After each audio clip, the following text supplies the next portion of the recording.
O governo de São Paulo anunciou hoje o plano para retomar a atividade econômica a partir do dia 11 de maio. Caio, suas primeiras considerações, por favor. Bom, sobre a coletiva de imprensa, nenhuma novidade, né? Ela foi, de fato, doutora, extensa, cansativa, autorreferente, midiática e de pouco viés científico. O governador, ele insiste na ideia de prorrogar a quarentena baseada numa data arbitrária, como se o vírus se importasse com o calendário do governo e a pandemia lesse PowerPoint. E ai de quem questionar a duração e o rigor do isolamento, né? Afinal, o resultado desse sacrifício todo é salvar vidas. Será mesmo? Eu tenho um estudo científico aqui de 2019, publicado por economistas e médicos sanitaristas do Brasil e do Reino Unido, na revista especializada The Lancet. Ele avaliou mais de 5 mil municípios brasileiros e concluiu que a cada 1% a mais na taxa de desemprego, a mortalidade aumenta meio ponto percentual. Segundo esse estudo, em razão da última crise econômica, aquela gestada no governo Dilma Rousseff, 31.415 pessoas tiveram sua morte diretamente relacionada aos efeitos da recessão econômica. Isso só na população jovem e adulta, não contabilizaram mortalidade infantil. Então aqui, voltando para 2020, o Sebrae já anunciou que pelo menos 600 mil empresas fecharam. As projeções de retração do PIB estão oscilando entre 5%, 7%, 9%. Um dos cenários do estudo do Instituto Brasileiro de Economia da Fundação Getúlio Vargas projetou 12 milhões e 600 mil novos desempregados no país. Isso seria equivalente a uma taxa de desemprego colossal de 23,8%, dá aí 12 pontos percentuais a mais do que a situação anterior à pandemia.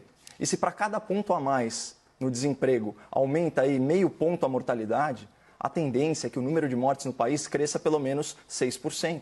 E isso representaria 76.080 vidas perdidas. E 800 vidas perdidas, perdão. Isso só entre pessoas acima de 15 anos. É uma afronta à ciência, é uma afronta à lógica, é uma afronta ao bom senso dizer que paralisar a economia salva vidas, porque recessão mata.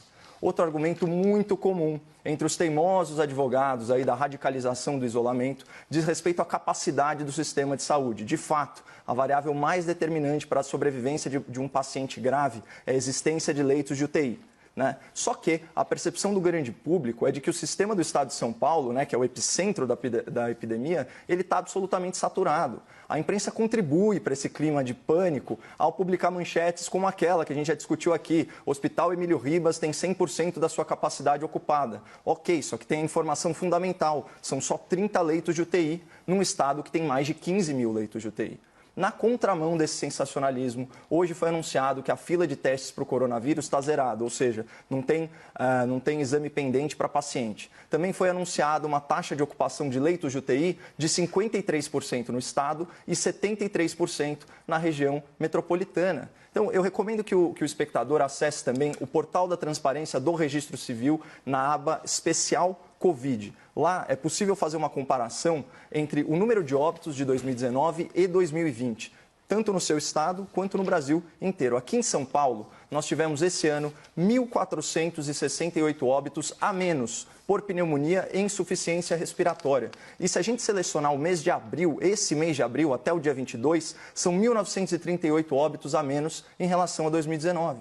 Ou seja, pelo menos aqui em São Paulo, o sistema de saúde está operando dentro de parâmetros razoáveis, ele está longe de colapsar. E as autoridades, elas tiveram tempo de sobra, tempo e dinheiro de sobra, para aumentar a nossa capacidade hospitalar. Então, se houver uma tragédia nessa pandemia, para mim a maior culpada será a má gestão pública. Por isso, fica cada vez mais difícil para o cidadão engolir que prefeitos e governadores estão salvando vidas, não é trancafiando as pessoas em casa. O que é certo é que muitos deles estão contratando sem licitação, rolando a dívida dos seus estados, se articulando para as eleições de 2020 até 2022 e posando de governadores responsáveis. Mas, enfim, já me alonguei muito. Você, espectador, é o melhor juiz para decidir se o seu prefeito ou o seu governador está realmente tão preocupado em salvar vidas.